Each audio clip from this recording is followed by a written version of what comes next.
भगवतो अरहतो सम्मा सम्बुद्धस्य नमो तस्य भगवतो अरहतो सम्मा सम्बुद्धस्य नमो तस्य अरहतो सम्मा सम्बुद्धस्य बुद्धं शरणं गच्छामि धम्मं शरणं गच्छामि संघं शरणं गच्छामि द्वितीयं बुद्धं शरणं गच्छामि द्वितीयं शरणं गच्छामि द्वितीयं संघं शरणं गच्छामि तृतीयं बुद्धं शरणं गच्छामि तृतीयं धम्मं शरणं गच्छामि तृतीयं संघं शरणं गच्छामि पाणिपादा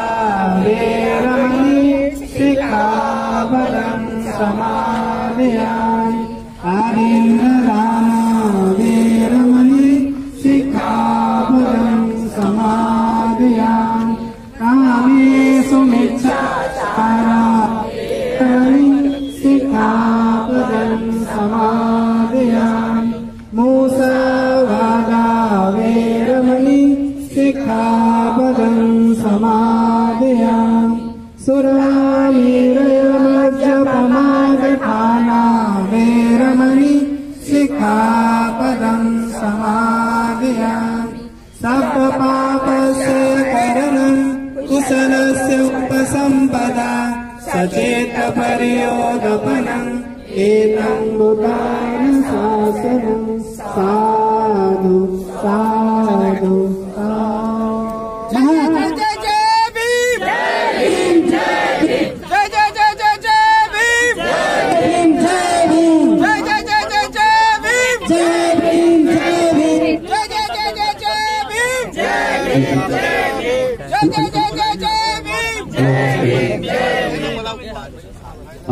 जिस हिसाब से निशान सरोवर के आपने दर्शन रखेंगे।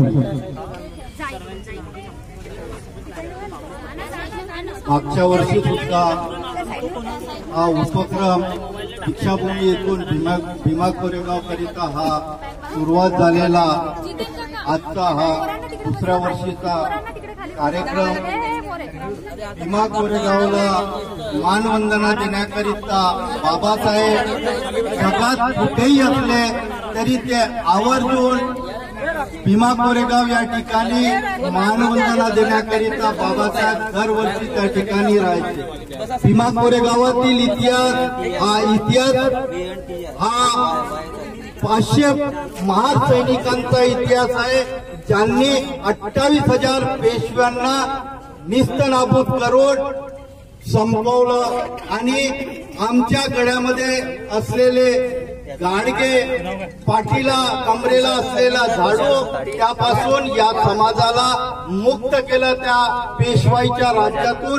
असा हा इतिहास, ज्या इतिहासाची नोंद इंग्रजांनी सुद्धा घेतली आणि विजयस्तंभाची निर्मिती केली आणि त्या विजयस्तंभाला मानवंदना देण्याकरिता आमचा हा समाज 1818 पासून सतत त्या ठिकाणी जाऊन मानवंदना देण्याचा उपक्रम हा राबवत आहे। आणि या उपक्रमाला गेल्या 2 वर्षापासून मयूर मेश्राम आणि त्यांचे सहकारी पायी ही मशाल घेऊन 650 किलोमीटर हे धावतात। रात्र दिवस ते धावून ही ज्योत जे दीक्षाभूमीतून निघालेली आहे ते ज्योत घेऊन ते रात्र दिवस म्हणजे 250-300 किलोमीटर ते रोज धावून ते 1 तारखेला भीमा कोरेगाव या ठिकाणी मानवंदना देण्याकरिता उपस्थित राहतात। आणि हा उपक्रम या ठिकाणून यांनी सुरुवात करतात। आपण सगळे त्यांचा सहकार्य त्यांना प्रोत्साहित करण्याकरिता या ठिकाणी आपण आवर्जून आलोय। त्यांचं अभिनंदन करण्याकरिता त्यांच्या विचारातून बाबासाहेबांचे विचार हे प्रत्येक समाजाच्या लोकांपर्यंत पोहोचवण्याकरिता ही मशाल या ठिकाणून मयूर मेश्राम आणि त्यांच्या सहकार्यांनी हे ज्वलित मशाल घेऊन ते आपले विचार लोकांपर्यंत घेऊन जातात। रस्त्यामध्ये ज्या ज्या ठिकाणी जो समाज ज्या ज्या वस्तीमध्ये राहते त्यांच्यापर्यंत ते संदेश सुद्धा पोचवत आहे. रात्र दिवस धावून बाबासाहेबांचे विचार सुद्धा काय होते ते त्या लोकांना सांगण्याचा प्रयत्न करतात आणि आपले विचार येणाऱ्या पिढीपर्यंत पोहोचवण्याकरिता ही मशाल या ठिकाणून घेऊन ते भीमा कोरेगाव या ठिकाणी पोचतील आणि मानवंदना देतील. या मशालला या ठिकाणून अवघ्या काही मिनिटातच ते सुरुवात होत आहे.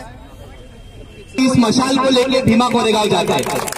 जोरदार तालियां हमारे दोस्तों के लिए जो अकोला से, नागपुर के हर विभाग से.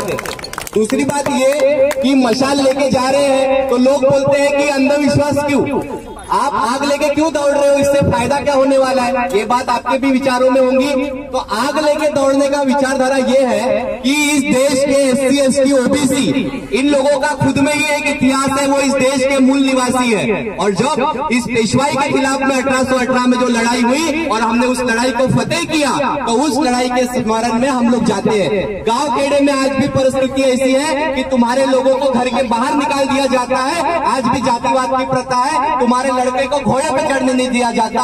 पर जब ये मशाल उन इलाकों से जाएंगी तो लोगों के अंदर हिम्मत आएंगी कि नागपुर के कुछ लोग यहाँ से निकले और हमारी हिम्मत के तौर पर यहाँ से दौड़ते हुए जा रहे हैं. ये जो जोत है ये शैक्षणिक जोत है, ये सावित्री आई के त्याग की जोत है, रमाई के त्याग की जोत है. ये डॉक्टर बाबा साहब आम्बेडकर के जो 2 पांव पे उन्होंने अपनी PhD लंदन में कंप्लीट की, उस त्याग की ये मशाल है जो हम लोग यहाँ पे जन जन तक पहुंचाने के लिए जा रहे हैं. हम लोगों की अपेक्षा नहीं है कि समाज सिर्फ यहाँ पे दान पेटी के रूप में यहाँ पे 365 दिन आपको ताकत के साथ में बाबा साहब के विचारों को पहुंचाना है. अगर आप ये काम नहीं कर पाए तो ये दौड़ के भी कोई फायदा नहीं रहेगा.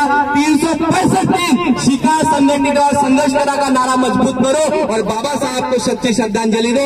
अपनी मुंडी कभी नीचे मत रखो, सर ऊंचा करो, क्योंकि बाबा साहब ने तुम्हारे विचार को लड़ाई के लिए आगे बढ़े लोग हैं. आदरणीय महेंद्र भंडारी हमारे मेश्राम सर ने किया. आपको कि आप सब लोग हमसे जुड़ेंगे.